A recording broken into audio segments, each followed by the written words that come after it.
બળબડતા તાપમાં આપણે જ્યારે પણ બહાર જઈએ છીએ ત્યારે આપણે સનસ્ક્રીન લોશન લગાવીએ છીએ. તો ચાલો આજે જાણીએ સનસ્ક્રીન લોશન વિશે. સામાન્ય રીતે માર્કેટમાં 2 પ્રકારના સનસ્ક્રીન લોશન્સ ઉપલબ્ધ હોય છે. એક છે કેમિકલ સનસ્ક્રીન, જેને ઓર્ગેનિક સનસ્ક્રીન પણ કહેવાય છે, અને બીજું છે ફિઝિકલ સનસ્ક્રીન, જેને મિનરલ સનસ્ક્રીન પણ કહેવાય છે. જ્યારે પણ તમે કેમિકલ સનસ્ક્રીન લોશન લગાવો છો ત્યારે તે તમારી ત્વચામાં શોષાઈ જાય છે અને વાતાવરણમાંથી આવતા યુવી કિરણોને શોષીને તે તમારી ત્વચામાંથી બહાર ફેંકે છે.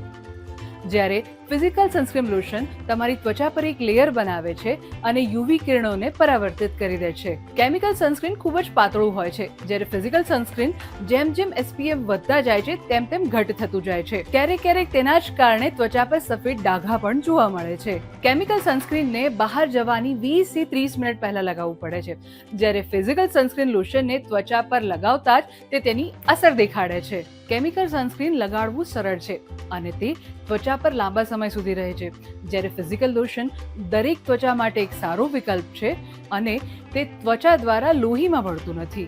જો કે સનસ્ક્રીનની પસંદગી ત્વચા પર આધાર રાખે છે. તો આજે જ તમારા ડર્મેટોલોજિસ્ટને મળો અને તમારી ત્વચાના આધારે તમારા માટે બેસ્ટ સનસ્ક્રીન લોશન પસંદ કરો.